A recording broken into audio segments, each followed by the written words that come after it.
आपण आता KDMC मार्फत सस्टेनेबल आणि सेफ सिटी ऐसा एक प्रोग्राम हाती घेतलेला आहे।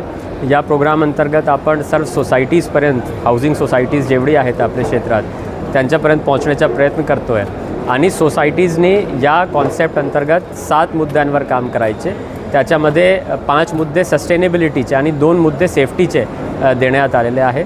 त्याच्यामध्ये solid waste management, tree plantation, rain water harvesting, solar energy, recycling of waste water ऐसे 5 मुद्दे सस्टेनेबिलिटीचे आणि 2 सेफ्टीचे। त्याच्यामध्ये फायर सेफ्टी ऑडिट आणि इलेक्ट्रिकल सेफ्टी ऑडिट ऐसे एकूण 7 मुद्दे घेऊन आता आपण सोसायटींसोबत संवाद करतो आहे।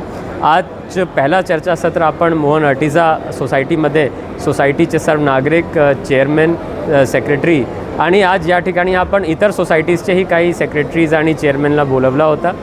येणाऱ्या कालामध्ये आपण इतर सर्व सोसायटीजचे चेअरमॅन, सेक्रेटरीसोबतही संवाद साधणार आहोत आणि आपला आव्हान ऐसा राहील की या सस्टेनेबल आणि सेफ सिटी कॉन्सेप्ट अंतर्गत प्रत्येक सोसायटीने या 7 मुद्द्यांवर काम करावं आणि त्याच्यानंतर सर्टिफिकेशनही त्यांनी करावं, जेणेकरून आपण आपला शहर स्वच्छ, शुद्ध आणि हरित ठेवू शकणार।